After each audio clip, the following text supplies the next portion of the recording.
আসসালামু আলাইকুম। শুরু করে দিয়েছি মহান আল্লাহর নাম নিয়ে। সো লাস্ট ক্লাসে আমরা দেখাইছিলাম কি প্যারাগ্রাফ কি হেডিং কি বা কিভাবে স্টাইল করতে হয় সেটা করে দেখাইছিলাম। সো আজকের মেনলি আমরা প্যারাগ্রাফ হেডিং স্টাইল এগুলো শিখবো না, এগুলো তো আমরা শিখেই গেছি। সো আজকে আমরা মেনলি শিখবো হচ্ছে formatting and quotation. So formatting মানে কি বা কোটেশনটা মানে কি, দেখবেন আমাদের অনেক সময় অনেক লাইন লিখতে হয় যেগুলোতে আমাদের হয়তো বা কোনো সময় খুব গাঢ় লেখা লাগে, কোনো সময় একটু সুন্দর লেখা লাগে, কোনো সময় আন্ডারলাইন করা লাগে, কোনো সময় আমাদেরকে ডিলেট ইনসার্ট করতে হতে পারে, কোনো সময় আমাদেরকে ইকুয়েশন লেখা লাগতে পারে। সো ওই যে আমাদের ফরম্যাটিংটা যে করতে হয় সেটাই আজকে আমরা মেনলি করে দেখাবো। সো প্রথমত আমরা সবগুলো একটু আগে একটু থিওরিতে একটু ধারণা নিয়ে নেই, দেন আমরা কোডটা ইনশাল্লাহ করে দেখাবো। সো প্রথমত সর্বপ্রথম হচ্ছে বোল্ড। সো বোল্ড মানে কি, যে লেখাগুলো একটু গাঢ় থাকবে, একটু ব্ল্যাক অংশটা একটু বেশি থাকবে, সেটাকে আমরা মিলি বোল্ড বলি। আর একটা হচ্ছে ইটালিক। সো ইটালিকটা মানে কি, ইটালিকটা মানে হচ্ছে যে লেখাটা একটু হালকা বেঁকা থাকবে কিন্তু দেখতে অনেক সুন্দর লাগবে। ইউটা হচ্ছে আন্ডারলাইন, যে লেখার শেষে একটা আন্ডারলাইন থাকবে। আর একটা হচ্ছে হরিজন্টাল, যেটা আমরা লাস্ট ক্লাসেই দেখলাম যে ওই যে একটা লাইন টানার মতন আর কি। আর একটা হচ্ছে ডিলেট, যেই লেখাটাকে আমি ডিলেট করতে চাচ্ছি সেটা। আর একটা হচ্ছে ইনসার্ট, যেই ডাটাটাকে আমি ইনসার্ট করতে চাচ্ছি সেটাকে অ্যাকচুয়ালি ইনসার্ট বলে। আর একটা হচ্ছে স্ট্রং, যেটা অ্যাকচুয়ালি বোল্ডের মতন, হয়তো বা তার থেকে আরেকটু ঘন।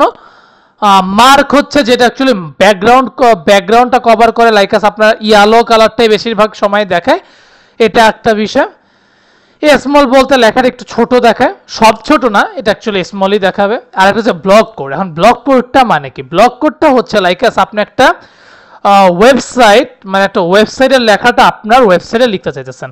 এখন এটাকে আপনি যাতে একটু সুন্দরভাবে, যেমন বাম পাশে খালি লাইক আছে যে দেখেন এইখানে, এটা মিডলে আছে, এখানে বাম সাইডেও যেমন খালি, ডান সাইডেও খালি, উপরে একটু খালি, নিচে একটু খালি, তাই না? সো এরকম করার জন্য আমি চাচ্ছি যে ওইখান থেকে একটা কোটেশন নিয়ে, মানে একটা লেখাকে নিয়ে এটা ব্লক কোডের মধ্যে যখন আমি রাখবো তখন এটা একদম সুন্দর লাগবে, মানে একদম স্পষ্টভাবে লাগবে। সো এটা। আর সাইট হচ্ছে আপনি কোন ওয়েবসাইট থেকে নিচ্ছেন ওটার লিঙ্কটা এখানে দিয়ে দেওয়া। আর একটা আছে কোটেশন। কোটেশন মানে হচ্ছে লাইক আপনার একটা যে যেটাকে ইনভার্টেড কমা যেটাকে আমরা বলি আর কি, কোটেশন সাইন আর কি। ওইটা হচ্ছে যেমন ধরুন আপনার ওইদিকেও দুইটা মানে থাকবে, ডাবল কোটেশন থাকবে, ওইখানেও ডাবল কোটেশন থাকবে, মানে ডাবল কোটেশনের মধ্যে থাকবে, সিঙ্গেল কোটেশনের মধ্যে না। সো এইটা আপনার তখনই দেবেন যখন আপনি ওই অক্ষরটাকে ওইটার মধ্যেই রাখতে চাইতেছেন, এই জন্য আমরা কোটেশন সাইনটা ইউজ করি।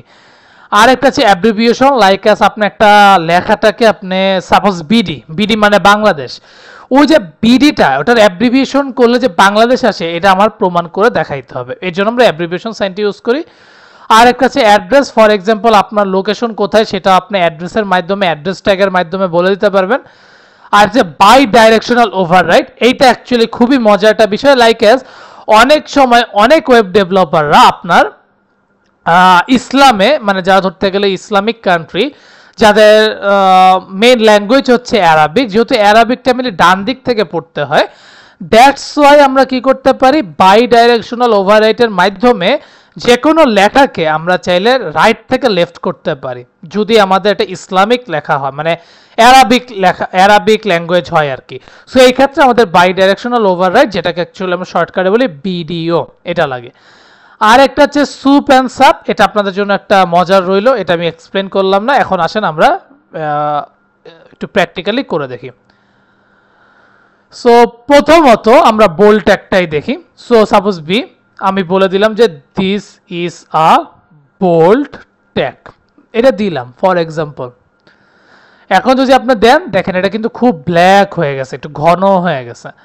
এরপরে চাচ্ছি যে আমি একটু ইতালিক ট্যাগটা দিতে, সো আমি খালি আই দিলাম, this is a italic tag.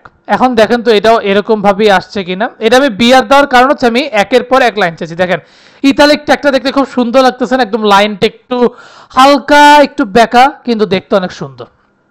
ওকে, দেন আমরা আবার বিআর দিচ্ছি। সো বিআর এর পরে আমরা এখন আন্ডারলাইন দিতে চাইছি, সাপোজ ইউ, লাইক অ্যাজ বলতে পারেন this is underline tag, underline tag. এটার পরেও আমরা বিআর দিয়ে দিই যাতে আমাদের প্রবলেম না হয়, এটা দিয়ে দিলাম। এখন আসেন আমরা একটা স্ট্রং ট্যাগ নিয়ে আসি, স্ট্রং ট্যাগ, যেটা অ্যাকচুয়ালি একটু অনেকটাই বোল্ড ট্যাগের মতো। দিস ইজ আচ্ছা এখানে আমার একটা একটু ভুল আছে, দিস ইজ অ্যান হবে যেহেতু এটা ভাওয়েল, এটাও। সো এটা হচ্ছে this is strong, this is a strong tag.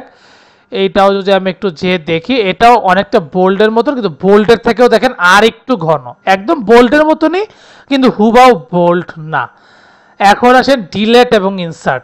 Suppose কি বলবো, সাপোজ আপনার মার্কস আমি নিজের মতন করেই দিই। সাপোজ স্কুল পাস, যেটাকে আমরা স্কুল পাস বা বোর্ড পাস বলি, এটা ন্যাচারালি হয় কিন্তু আপনার স্কুল পাসটা হয় 40 আর বোর্ড পাস হয় 33। সো আমি যদি এখন সাপোজ পিতে দেই 5 মার্ক, সাপোজ আপনার 5 মার্ক হচ্ছে, আগে ছিল 40 কিন্তু এটা এখন 33-এ কনভার্ট করেছে। যেহেতু আগে 40 ছিল, দ্যাটস আমি এটাকে ডিলিট করে দিচ্ছি। এই যে 40 মার্কস। আর এখন যেহেতু আমাদেরকে একটু নতুন মার্কস আসতেছে, দেখে আমি দিলাম 33 মার্কস, যেটা অ্যাকচুয়ালি আমাদের বোর্ড পাস আর কি, বুঝাইতে পারছি? সো এটাকে আপনি অবভিয়াসলি একটু বিআর ট্যাগ দিয়ে দেন, তাইলে আপনার দেখতে সুবিধা হবে। এখন যদি আমি দেখি, দেখেন আগে 40 মার্কস ছিল, এখন 33 মার্কসে রূপান্তরিত হয়ে গেছে। হ্যাঁ, এটা হয়ে গেল কাজ, এইটা হয়ে গেল। রাইট নাও এখন আমাদের আর কি কি ট্যাগ আছে, আর আমাদের ইনসার্ট ডিলিট হয়ে গেল। হরিজন্টাল তো আমরা দেখাইলাম, আসেন এখন মার্ক ট্যাগটা নিয়ে। সো মার্ক ট্যাগটা অ্যাকচুয়ালি কি? সো মার্ক ট্যাগটা হচ্ছে আপনার ব্যাকগ্রাউন্ডটাকে কভার করবে। সো ব্যাকগ্রাউন্ড বলতে like this is a mark, this is a mark tag. এটা যদি আমি এখন বিআর ট্যাগ আগে দিয়ে নিই, দেখবেন এটা হচ্ছে আপনার একটা ব্যাকগ্রাউন্ড কালার সহ চলে আসবে। এটা মেনলি হলুদ সহই আসে, এটা অ্যাকচুয়ালি চেঞ্জ করাও যায় না। সো এইটা গেল। এখন আসেন আমরা ওই যেটাকে বলি ব্লক কোড। সো ব্লক কোডটা কি আমি বলছিলাম, এই যে ওটা একটা ওয়েবসাইটের আন্ডারে যাবে সেটা। সো আমি যদি লরেম সাইট লিখে এখন দেই, দেখবেন আমার একটা প্যারাগ্রাফ আকারে চলে আসছে। দেখেন ওর কিন্তু উপর নিচ সব জায়গায় একদম গ্যাপ আছে। সো আমি এটা কি করলাম, যে এই ব্লক কোডের মধ্যে আমি যদি সাপোজ কোনো ওয়েবসাইট থেকে কোনো ডাটা নিতে চাই, সেই জিনিসগুলোকে আমি সুন্দর মতন ব্লক কোডের মধ্যে রাখতে পারবো, যেটা অ্যাকচুয়ালি আমাকে খুব সুন্দর একটা ডানে বামে উপর নিচে সুন্দর একটা জায়গায় রেখে এরপর এটা দিবে।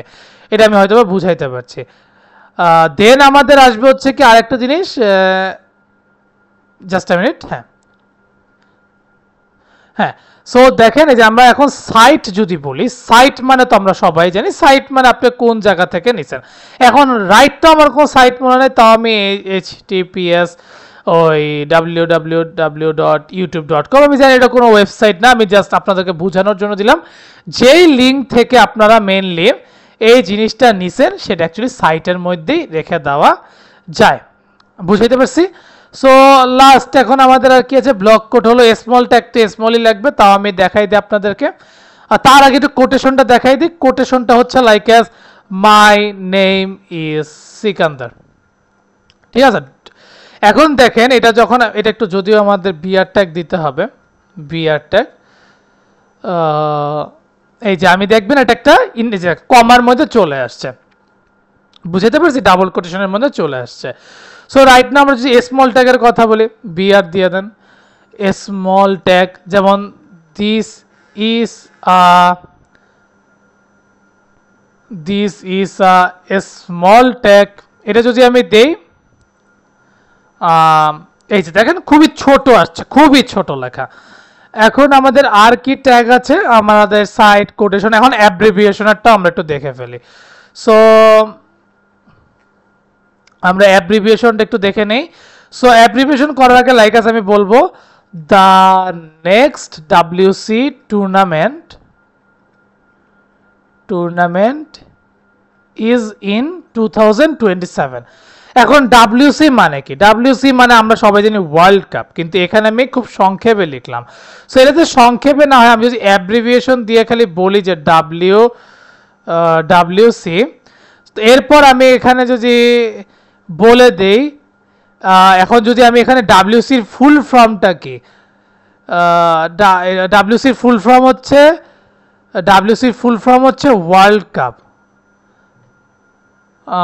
তাহলে আমি ওয়ার্ল্ড কাপটা লিখে দিই, দেখবেন এটা যখন আমি এটা হোভার করব তখনই একমাত্র চিহ্নিত হবে। তাও আমি আপনাদেরকে একটু দেখাই দিই। এই দেখেন আমি যখন হোভার করতেছি দেখছেন ওয়ার্ল্ড কাপ আসছে, আবার চলে গেছে, আবার আসছে, আবার চলে গেছে, আবার আসছে, আবার চলে গেছে। সো এটা অ্যাকচুয়ালি হোভার করার জন্যই আমাদের মেইনলি ইউজ করতে হয়। সো রাইট নাও আমরা এখন কি করব, আমাদের এখন অ্যাড্রেস, যেটা অ্যাকচুয়ালি আমরা বলতে চাচ্ছি যে অ্যাড্রেস লাইক আস আমি বলে দিই যে আমার ঢাকা বাংলাদেশে আমি থাকি, ঢাকা বাংলাদেশ, সাপোজ আমি এয়ারপোর্ট থাকি,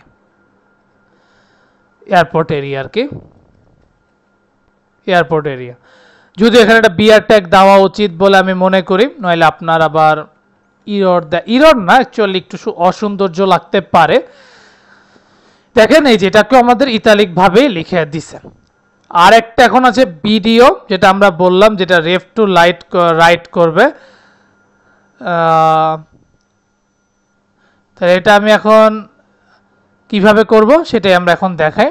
সো ভিডিও যখন আপনি দিবেন, ডিরেকশনটা দিতে হবে। সাপোজ এটা যেহেতু আমি বলছি যে এটা অ্যাকচুয়ালি অ্যারাবিক যারা, তারা অ্যাকচুয়ালি লেফট টু রাইট করে, আমরাও right to left. So suppose আমি এখন সিকান্দার দিলাম, দেখেন আপনার কিভাবে আসে। আমি যদি এখন একটু দেখাই, দেখেন সিকান্দারটাকে কিভাবে আসে, সব একদম রাইট সাইড থেকে শুরু হয়েছে, বুঝাইতে পারছি? সো লাস্ট অ্যান্ড ফাইনাল এখন আমরা কি করব, লাস্ট অ্যান্ড ফাইনাল হচ্ছে সুপ অ্যান্ড সাব। এখন আমি বলছিলাম যে আমরা অনেকে ইকুয়েশন করতে চাই, ইকুয়েশন বলতে বুঝাচ্ছি লাইকাস আপনার suppose a plus B whole square বা a minus B whole square বা যেই ফর্মুলাই বলেন না কেন এইটা।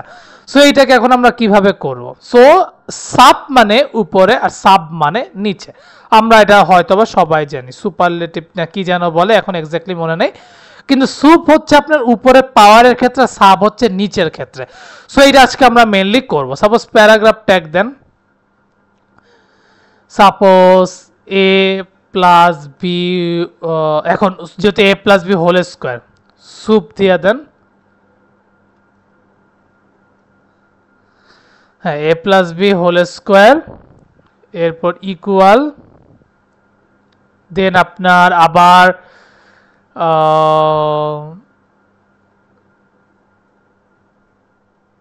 এ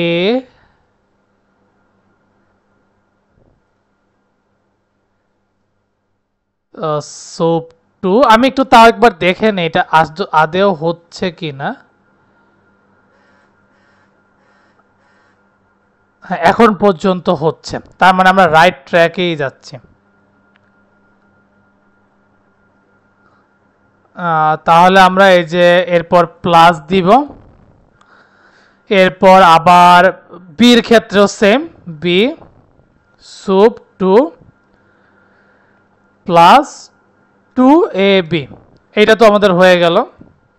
এখন যদি আমি কোডটা, এই যে দেখেন আমার কোডটা মানে চলে আসছে। আর সাবের ক্ষেত্রে আমাদের কি হবে, সরি সাব এখন না, আমরা আরেকটা সাপোজ প্যারাগ্রাফ নেই, সাপোজ আমাদের H2O, সাপোজ H, দেন আমরা যদি 2টা লিখব, 2 এর জন্য আমরা সাব লিখলাম 2 আর ও। এই দেখেন আমাদের এখন H2Oটা আমরা বড় হাতেরই দিয়ে দেই, এখন আশা করি চলে আসার কথা। এই দেখেন H2O চলে আসছে। সো এই ছিল আমাদের এই আজকের ক্লাসটা। আরেকটা জিনিস হয়তোবা আমি একটা জিনিস দেখাই দিই, যেটা অ্যাকচুয়ালি সাপের মধ্যেই থাকবে, লাইক আস পি, আরেকটা ট্যাগ নিলাম, এটাকে আমি একটু বিআর ট্যাগ দিয়ে দিই। এখন সাপোজ আপনাকে সুপ এ, যেমন a two the power b two the power c two the power d, এখন আমি সাপোজ আমার এর ক্ষেত্রে অ্যাকচুয়ালি সুপের কোনো প্রয়োজন নাই আশা করি। হ্যাঁ, এখন বির পরে আমাদের কিন্তু ইটা আছে, মানে এ টু দি পাওয়ার বি কিন্তু আমার চলে আসছে, একটু যদি ভালো করে খেয়াল করেন এ টু দি পাওয়ার বি আসছে। এখন বি টু দি পাওয়ার সিও তো আমার দরকার, এই ক্ষেত্রে আমি আবার সুপ চাবো,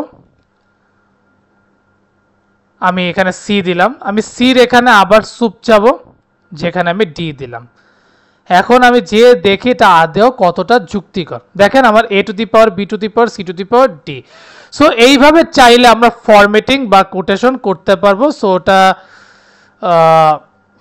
এটা নিয়ে আমাদের খুব একটা প্রবলেম হবে না। সো নেক্সট ক্লাসে ইনশাল্লাহ আমরা আবার একটা নতুন টপিক নিয়ে আসবো, সেখানে হয়তো আমরা ইমেজ, ফেভিকন এগুলো নিয়ে ডিসকাস করব। সো আমরা অলরেডি 3টা ক্লাস কমপ্লিট করে ফেলছি, আমাদের আরও 4টা ক্লাস বাকি রয়েছে। সো এটা শেষ হয়ে গেলে ইনশাল্লাহ আমরা সিএসএস এ শিফট হব। So best of luck, practice করতে থাকেন, বিকজ আমি সবসময় বলি প্র্যাকটিসের বিকল্প শুধুই প্র্যাকটিস। অ্যান্ড যাওয়ার আগে একটাই কথা, কি faith on yourself and take a challenge. Thank you.